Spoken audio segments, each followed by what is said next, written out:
요한 16장 35절부터 40절까지 말씀입니다. 성경 봉독하겠습니다. 날이 샘에 상관들이 부하를 보내어 이 사람들을 놓으라 하니 간수가 그 말대로 바울에게 말하되 상관들이 사람을 보내어 너희를 놓으라 하였으니 이제는 나가서 평안히 가라 하거늘 바울이 이르되 로마 사람인 우리를 죄도 정하지 아니하고 공중 앞에서 때리고 옥에 가두었다가 이제는 가만히 내보내고자 하느냐 아니라 그들이 친히 와서 우리를 데리고 나가야 하리라 한데 부하들이 이 말을 상관들에게 보고하니 그들이 로마 사람이라 하는 말을 듣고 두려워하여 와서 권하여 데리고 나가 그 성에서 떠나기를 정하니 두 사람이 옥에서 나와 루디아의 집에 들어가서 형제들을 만나보고 위로하고 가니라. 아멘.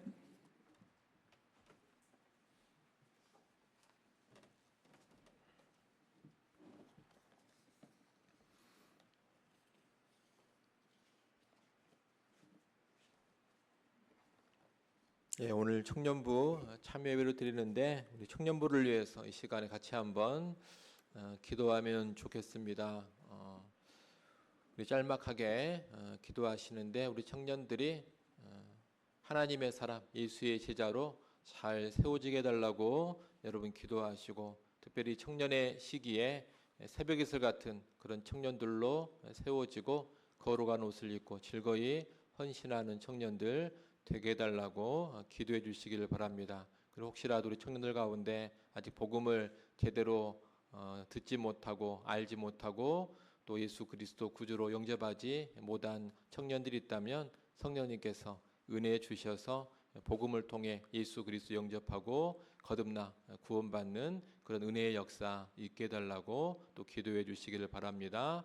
또 이번 주간에 중고청 연합 수련회도 있는데 이 수련회를 위해서도 또 짤막하게라도 한번 위하여 기도해 주시길 바랍니다. 이 시간 우리 청년들을 위하여서 우리 수련회를 위하여서 한 1, 2분 정도만 합심해서 간절히 기도하겠습니다. 기도합니다.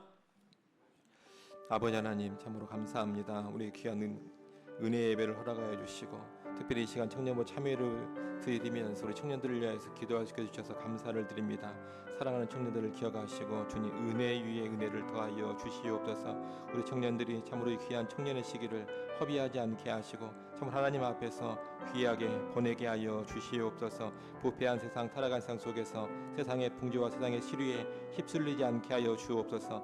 세상의 가치관과 제약된 풍조에 물들지 않게 하시고 참으로 경건하고 거룩한 구별된 하나님의 백성들로 하나님의 사람들로 예수의 제자들로 세워져 가게 하여 주시옵소서. 아버지 하나님 참으로 청초한 새벽에서 같은 청년들 다 될 수 있기를 간절히 바라고납니다. 주님 은혜 내려 주시옵소서. 거룩한 옷을 입게 하시고 참으로 주님을 위하여 기쁘고 즐겁게 헌신하는 청년들 되게 하여 주시옵소서. 수많은 사람들 수많은 청년들이 자기의 욕심과 자기의 욕망과 탐욕을 위하여서 달려가고 있는 이 시대 가운데 우리 영광교회 청년들은 더 깨어 근신하게 하시고 거룩과 경건으로 살아가게 하시며 주를 위해 살고자 하는 거룩한 열정을 하나님 허락하여 주시옵소서. 특별히 아버지 하나님 우리 청년부 가운데 복음 듣지 못하고 알지 못하고 예수 그리스도 영접하지 못한 그런 영혼들이 있다면 주님 긍휼히 여겨주시고 그들에게 구원의 은혜 구원의 역사 허락하시기를 간절히 바라고납니다. 성령님 도우시고 일하여 주시옵소서. 성령님 그들의 굳은 마음 녹여주시고 깨뜨려 주시고 마음문 열어주시기를 간절히 바라고납니다. 복음을 바로 듣게 하시고 복음을 깨닫게 하시고 믿음을 허락하여 주옵소서. 예수 믿어 모두가 다 구원받게 하시고 거듭나는 역사가 꼭 있게 하여 주시옵소서. 아버지 하나님 또 이번 주간 중고청 연합수련회가 있습니다. 아버지의 중고청 연합수련회에도 성령께서 친히 함께 하시고 운행하시고 주장해 주시기를 간절히 바라고납니다. 참여한 우리 중고등부 청소년들 또 우리 청년들 그들의 마음 열어주시고 무엇보다 갈급한 심령 사모하는 심령 되게 하여 주시옵소서. 은혜 앞에 예비된 심령 되어서 주린 영혼에게 좋은 것을 채워주시는 하나님의 은혜를 풍성하게 맛볼 수 있는 여름 수련회가 되어지게 하여 주시옵소서. 스탐하게 일절도 못하게 하시고 오직 성령께서 붙잡아 주시고 충만케 하시며 하나님의 은혜로 호위하여 주옵소서. 예수님의 이름으로 기도드리옵나이다. 아멘. 하나님 아버지 우리 청년들을 기억하시고 붙잡아 주시고 은혜 내려 주옵소서. 우리 영광교회에 맡기신 청년들 하나님 든든히 세워주시기를 간절히 바라고 원합니다. 하나님의 사람으로 세워져 가게 하시고 예수 그리스도의 신실한 제자로 훈련되고 세워져 가게 하여 주시옵소서. 아버지 하나님, 세상의 풍조와 가치관에 물들어버린 청년들 되지 않게 하시고 자기의 욕망을 위하여 달려가는 청년들 되지 않게 하여 주옵소서. 하나님 앞에 변화되어서 시대의 풍조를 거스르며 하나님 말씀 따라 살아가게 하시고 자기의 욕망이 아닌 하나님의 영광을 위하여 하나님 주신 거룩한 사명을 위하여 살아가는 청년들 되게 하여 주시옵소서. 거룩한 옷을 입게 하시고 아버지 하나님 주를 위하여 기쁘고 즐겁게 헌신하는 청년들 되게 하여 주시옵소서. 교회의 귀한 일꾼들 되게 하시고 나라와 민족의 일꾼들 다 되게 하여 주옵소서. 특별히 거듭나지 않은 청년들 있다면 주님 긍휼히 여겨주시고 복음을 통하여 성령의 역사 가운데 거듭나는 역사, 구원받는 은혜의 역사가 꼭 있게 하여 주옵소서. 이번 주간에 있을 중고청 연합수련회도 성령 하나님 온전히 함께하여 주시기를 간절히 바라고 원합니다. 우리 청소년 청년들의 마음을 주장하여 주옵소서. 무엇보다 은혜를 사모하는 심령 되게 하시고 갈급해하는 심령 되게 하여 주옵소서. 주께서 사모하는 심령을 만족하게 하시고 주린 영혼에게 좋은 것으로 채워주신다 하였사오니 아버지 하나님, 청소년과 청년들이 그저 밋밋한 마음으로 참여하지 않게 하시고 하나님 열린 마음으로 참여하게 하시고 갈급하고 사모하는 심령으로 참여케 하여 주옵소서. 준비된 심령 위에 하나님의 부어주시는 놀라운 은혜를 풍성하게 누려가게 하여 주옵소서. 아버지 하나님, 이 시간 주님 말씀 듣고자 합니다. 말씀 앞에 우리의 심령을 겸비케 하여 주옵소서. 예수님의 이름으로 기도드리옵나이다. 아멘. 우리는 계속해서 사도행전 16장 말씀을 보고 있습니다. 바울과 실라는 복음을 전하다가 억울하게 매를 맞고 감옥에 갇혔습니다. 그러나 하나님은 한밤중에 기도와 찬송 가운데 강력하게 임재하셔서 감옥의 털을 지진으로 흔드셨고 모든 감옥 문들을 열고 또 매여있는 모든 사슬과 착고도 다 풀어버리셨습니다. 이 일을 통해서 감옥의 간수와 가족이 구원받는 놀라운 역사가 또 일어났습니다. 그리고 이제 날이 밝아왔는데 빌립보의 상관들, 치안 판사들은 부하들을 보내서 갇힌 바울과 실라를 풀어주라, 그렇게 명령을 합니다. 아마 이 상관들이 상황을 다시 면밀히 살펴보니 바울과 실라에게는 아무런 죄가 없다, 이런 결론을 내린 것 같습니다. 간수는 상관들의 이 소식을 전하면서 바울과 실라에게 이제 평안히 나가라, 그렇게 말합니다. 이제 바울과 실라 두 사람은 감옥만 나가면 자유의 몸이 되는 겁니다. 그런데 바로 그 순간에 바울이 뜻밖의 말을 합니다. 우리는 로마 시민권자다, 이 말을 하면서 신분을 밝힌 겁니다. 그리고 정식 재판도 없이 우리를 매질하고 감옥에 가둔 것은 불법이기 때문에 상관들이 직접 와서 우리를 데리고 나가라, 그렇게 요청합니다. 당시 로마 시민은 재판 없이 매질을 하거나 결박하거나 구금할 수 없었습니다. 그것은 로마 시민의 특권이었습니다. 만약 이것을 어긴 관리가 있다면 그것은 로마 제국에 대한 반역으로까지 간주가 되어서 아주 커다란 처벌을 받게 됩니다. 그래서 이 소식을 들은 상관들은 두려워 떨면서 직접 찾아와 바울과 실라를 정중히 모시고 나갑니다. 여기서 우리는 한 가지 질문이 생기게 됩니다. 왜 바울은 처음부터 자신이 로마 시민권을 가진 사람이라고 밝히지 않았을까 하는 질문입니다. 우리가 그 전의 상황을 보면 자기가 로마 시민이라는 것을 얼마든지 밝힐 수 있는 기회가 있었습니다. 만약 그때 로마 시민이라는 자기의 신분을 이 바울이 밝혔더라면 매질도 당하지 않았을 것이고 또 감옥에 갇히지도 않았을 겁니다. 그런데 바울은 그 모든 고난을 다 당했습니다. 그 고난을 다 겪은 후에야 비로소 자기가 로마 시민이다 이렇게 밝히고 있는 겁니다. 우린 여기서 바울의 삶의 태도를 엿볼 수가 있습니다. 바울은 복음을 전하다 당하는 고난을 피하기 위해서 무조건 자기의 권리나 특권을 앞세우는 사람이 아니었다는 겁니다. 여러분, 바울은 어떻게든 고난을 피하려 하기보다는 오히려 고난의 한 복판에서 일해 가실 하나님의 주권을 신뢰했던 사람입니다. 고난을 묵묵히 통과할 때 하나님께서 주권적으로 일해 가시면서 놀라운 역사가 펼쳐질 것을 믿음의 눈으로 바라보는 그런 사람이었다는 겁니다. 그래서 바울은 세상의 특권을 사용해서 고난을 피하려 하기보다는 억울한 고난을 당한다 하더라도 그 고난을 그저 묵묵히 감내하는 그런 삶의 방식으로 살았다는 겁니다. 우리가 이미 봤던 것처럼 실제 이 억울한 고난을 통해서 빌립보 감옥의 간수와 그 가족이 구원을 받는 놀라운 일이 일어나지 않았습니까? 또 수많은 죄수들에게 하나님의 살아계심과 하나님의 역사를 보여주는 그런 일이 나타나지 않았습니까? 오늘날 신자들에게는 사실 이러한 바울의 태도가 이해가 잘 되지 않을 수 있습니다. 왜냐하면 오늘날 신자들은 어떻게든 고난을 피하려 하고 억울한 고난은 더더욱 당하기 싫어하기 때문입니다.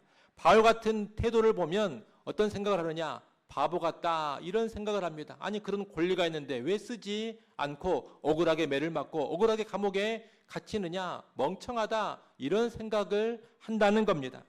오늘날 신자들은 할 수만 있다면 가지고 있는 모든 힘과 권리를 총동원해서 고난을 피하려고 할 것입니다. 조금만 억울한 일을 당해도 내 권리를 앞세우고 기필코 내 정당함을 풀어야지만 속이 시원할 것입니다. 그러나 사도 바울은 그러지 않았습니다. 바울은 자기 권리를 앞세우기보다는 하나님의 주권을 더욱 신뢰했습니다. 이 바울은 십자가의 길은 고난을 피하는 길이 아니라 억울한 고난 가운데서도 하나님의 뜻이 이루어지는 길이라는 것을 너무나 잘 알고 있었습니다. 이것을 알고서 그는 바로 그 십자가의 길로 늘 가고자 했던 겁니다. 우리 예수 믿는 사람들, 우리 그리스도인들은 원칙상 오늘 본문에서 보여주는 이 바울의 모습을 본받아야 합니다. 그것이 사실 예수 그리스도의 모습이었기 때문입니다. 여러분, 예수 그리스도도 억울한 고난을 묵묵히 당하셨습니다. 그러나 그 십자가라는 억울한 고난을 통하여서 하나님 최고의 역사가 펼쳐지지 않았습니까? 우리 예수 그리스도께서 마음만 먹으면 자기 권리를 발휘하셨다면 얼마든지 십자가를 거부할 수 있었고 십자가에서 내려오실 수도 있었습니다. 하지만 그렇게 하지 않으셨습니다.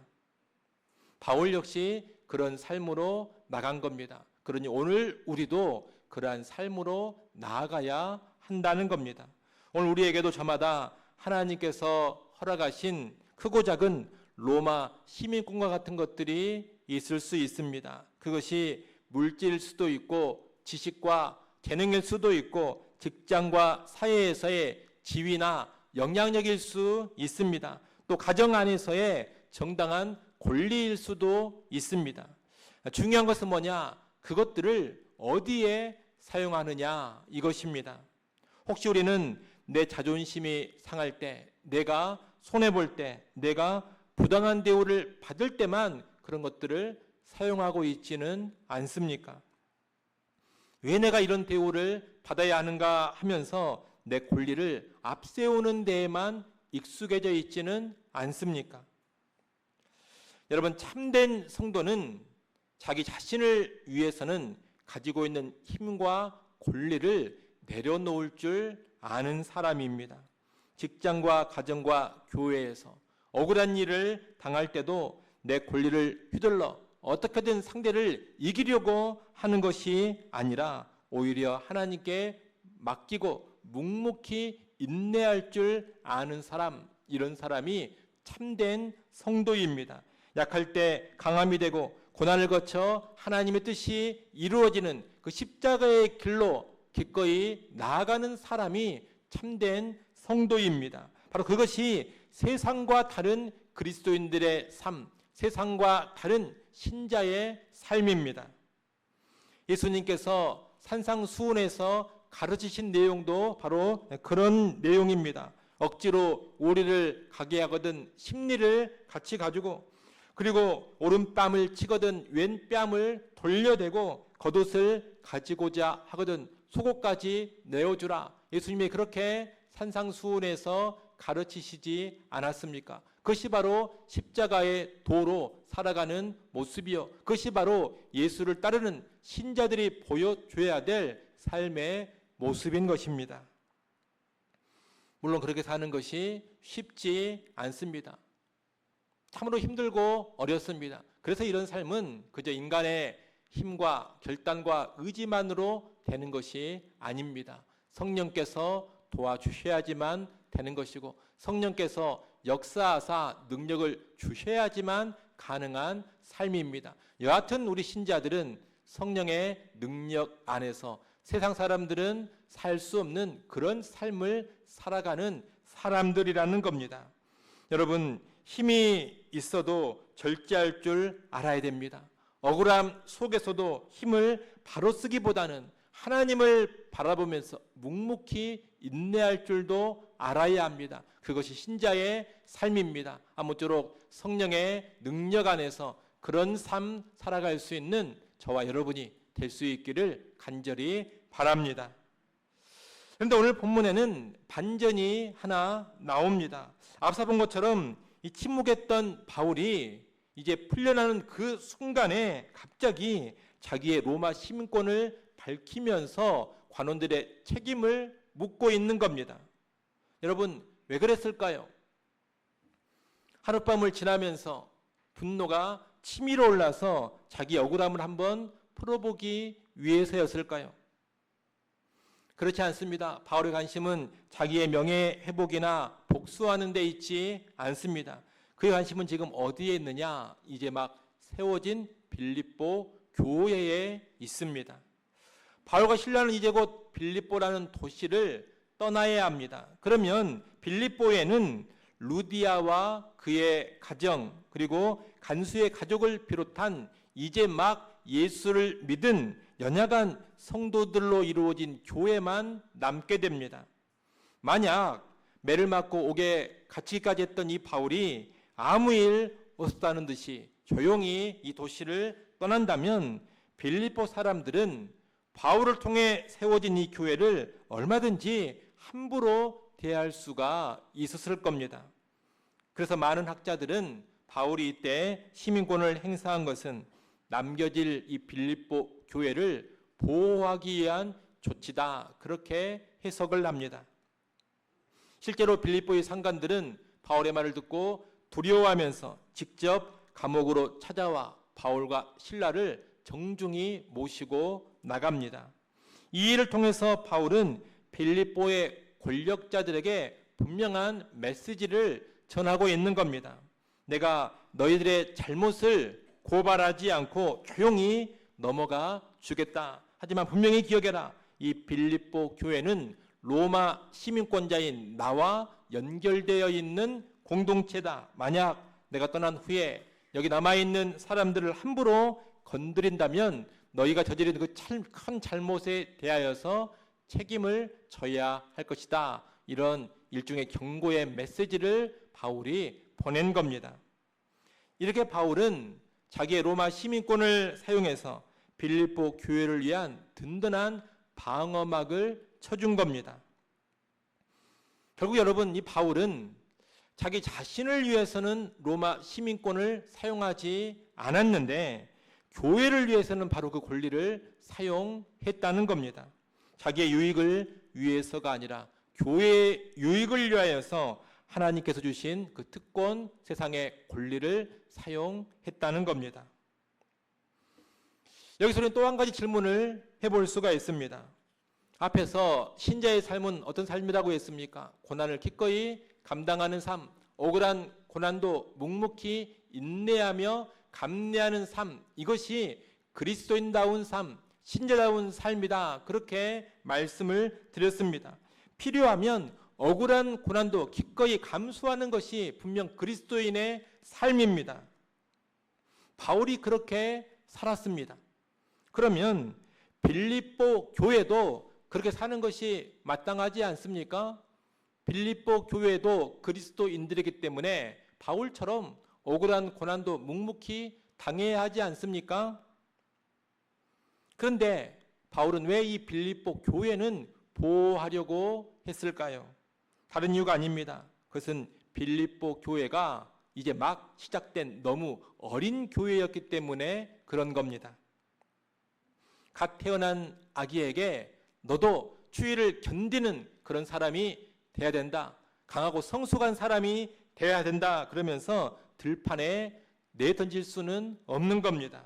그처럼 바울은 어린 성도들이 성장할 때까지 세상의 부당한 폭력으로부터 보호될 수 있도록 자기의 시민권을 사용해서 임시적인 보호막을 쳐준 겁니다.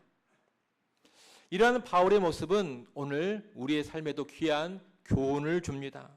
여러분, 참된 하나님의 일꾼은 자기와 연관해서는 기꺼이 손해를 감수하지만 주님께서 피로 사신 교회를 지키는 일에는 자기의 모든 자원과 영향력을 아낌없이 사용한다는 것입니다.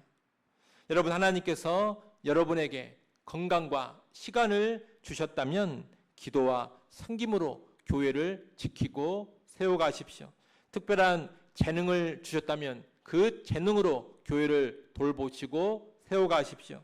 물질을 맡기셨다면 그 물질로 교회를 돌보며 어려운 성도들, 연약한 성도들을 돕는 데 사용해 가십시오. 사회적인 힘과 영향력이 있다면 교회나 성도가 부당한 어려움을 당하지 않도록 지혜롭게 사용해 가십시오. 우리의 권리와 능력은 내 자신만을 위해 사용할 때는 욕망의 도구가 되기 쉽습니다. 하지만 교회를 세우고 연약한 성도들을 보호하는 데 사용된다면 그때는 하나님의 선한 도구가 되는 겁니다. 그러니 오늘 우리 모두는 하나님께 받은 것을 나 자신을 위해 쓰기보다는 교회와 연약한 성도들, 어린 성도들을 위해 사용할 수 있는 그런 사람들이 될 수 있기를 바랍니다. 바울의 대퇴 덕분에 이제 빌립보에서는 막 생겨난 어린 교회가 안전하게 자라날 수 있는 외적인 울타리가 생겨났습니다. 이제 관원들은 이 빌립보의 권력자들은 교회를 부당하게 함부로 대할 수 없게 됐습니다.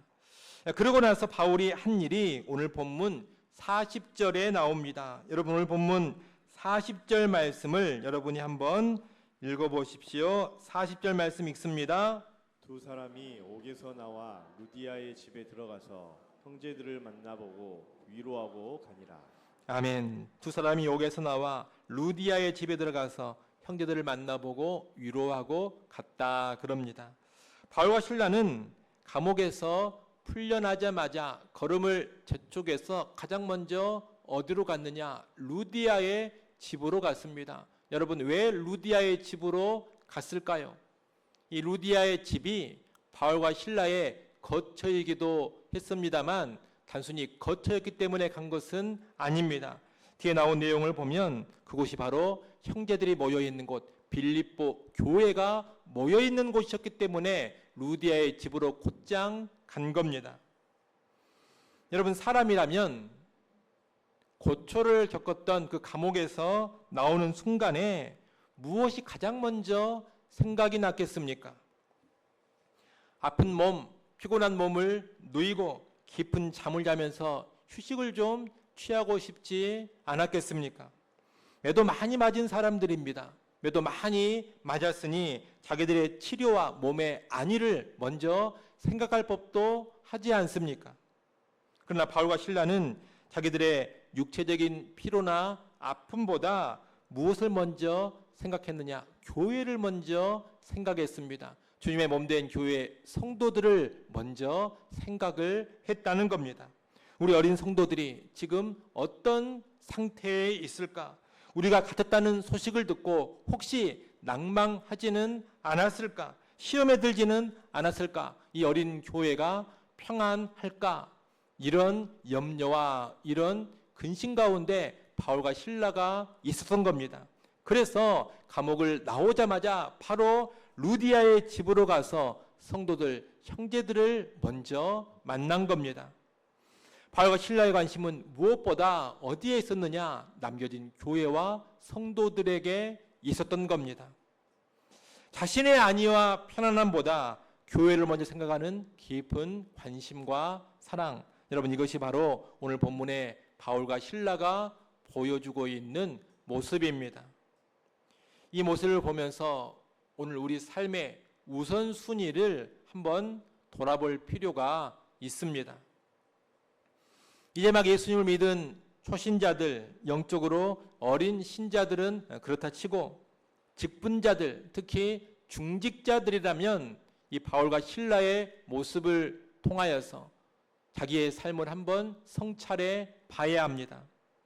혹시 우리는 내 몸 하나 편한 것, 내 가정의 안위, 내 삶의 스케줄이 언제나 최우선이고 주님의 몸된 교회와 성도들을 향한 관심은 늘 뒷전으로 밀려나 있지는 않습니까? 조금만 피곤해도 교회의 자리를 비우고 내 삶에 살짝 바쁨이 나오기만 하면 구역 식구들이나 연약한 지체들을 돌아보는 일을 너무 쉽게 포기해버리고 있지는 않습니까? 나중에 내 삶이 좀 더 여유로워지면 내 몸이 좀 더 편해지면 그때 가서 교회를 좀 돌아봐야 되겠다 이런 생각을 하고 있지는 않습니까? 여러분 바울과 실라는 자기들이 가장 지쳐있고 아플 때조차 교회를 향한 걸음을 멈추지 않았습니다. 이것이 성숙한 신자들의 태도입니다. 이것이 교회 중직자들의 합당한 태도, 직분자들의 합당한 태도가 되어야 하는 겁니다.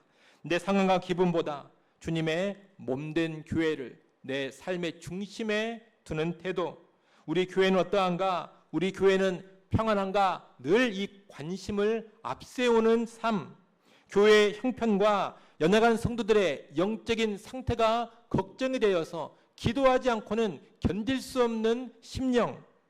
여러분 바로 이런 사랑과 관심이 있어야지만 성도다운 것이고 직분자다운 것이고 중직자다운 겁니다. 훗날 이 빌립보 교회에는 바울처럼 자신의 안위보다 교회를 최우선으로 생각하는 또 하나의 성도가 등장합니다. 그 사람이 누구냐? 바로 에바브로 디도입니다. 이 에바브로 디도에 관한 이야기가 빌립보 교회에 보낸 편지인 빌립보서에 나옵니다. 여러분 빌립보서 2장 25절 26절 말씀을 한번 읽어보십시오. 빌립보서 2장 25, 26절 말씀 읽습니다.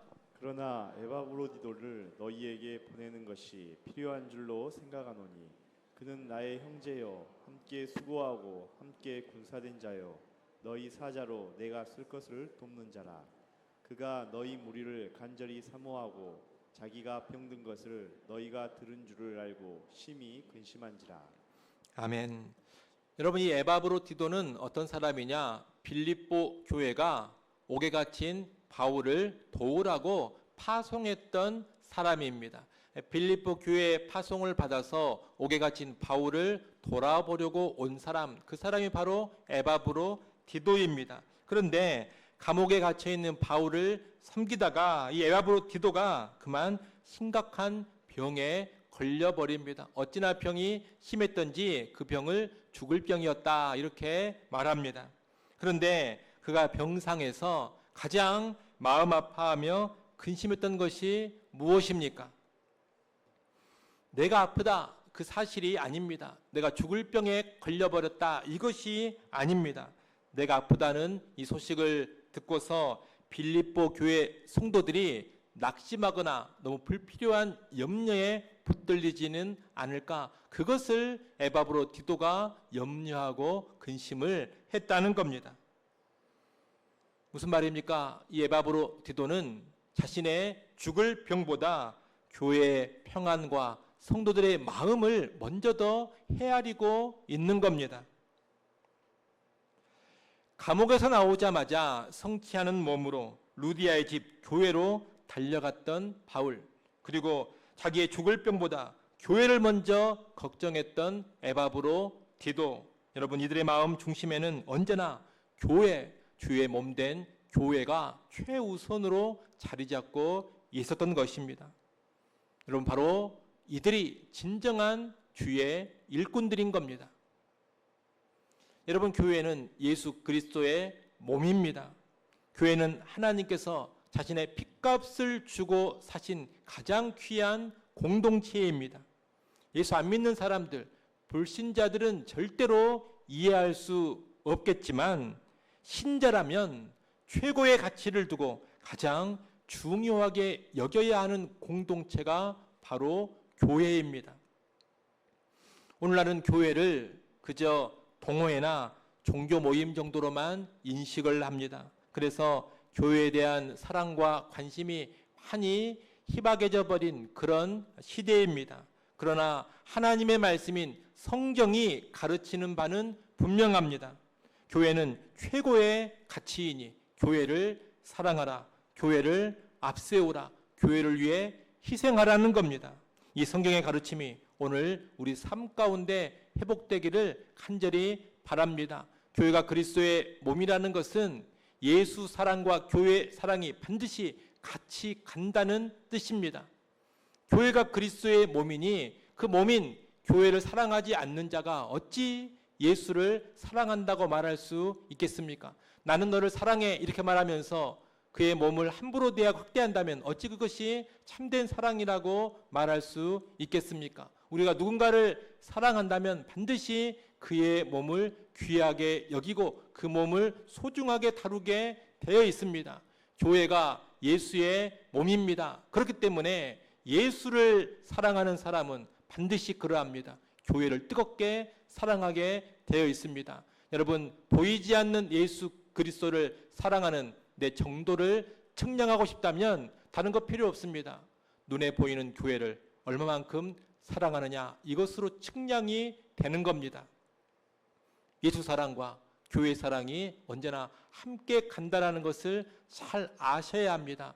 바울이나 실라 그리고 에바브로 디도는 그 사실을 너무나 잘 알았기 때문에 그들이 예수를 뜨겁게 사랑하는 사람들로서 주의 몸된 교회를 가장 먼저 앞세우고 염려하고 돌아보고자 했던 겁니다. 그러니 오늘 우리에게도 예수를 사랑하는 그 마음을 가지고 주의 몸된 교회를 뜨겁게 사랑할 수 있기를 간절히 바랍니다. 이렇게 바울과 실라는 교회를 가장 우선시하면서 교회로 갔는데 교회로 가서 무엇을 합니까? 교회를 위로했다 그럽니다. 교회를 위로했다 그러는데 여러분이 바울과 실라가 어디에 있다 온 사람들입니까? 감옥에 갇혀 있다가 나온 사람들입니다. 바울과 실라가 어디 편한 그런 공간에 있다가 온 사람들이 아니라는 겁니다. 푹 쉬었다가 온기를 회복하고 온 사람들이 아닙니다. 많은 매질을 당하고 감옥에 갇혀 착고에 채워져 있다가 그러다가 나온 사람들입니다. 어찌 보면 참 수고했다고 고생했다고 위로를 받아야 할 사람들이 바울과 실라인 것 같습니다. 그런데 오늘 본문은 뭐라고 합니까? 이 바울과 실라가 오히려 교회를 위로했다, 그렇게 말하고 있습니다.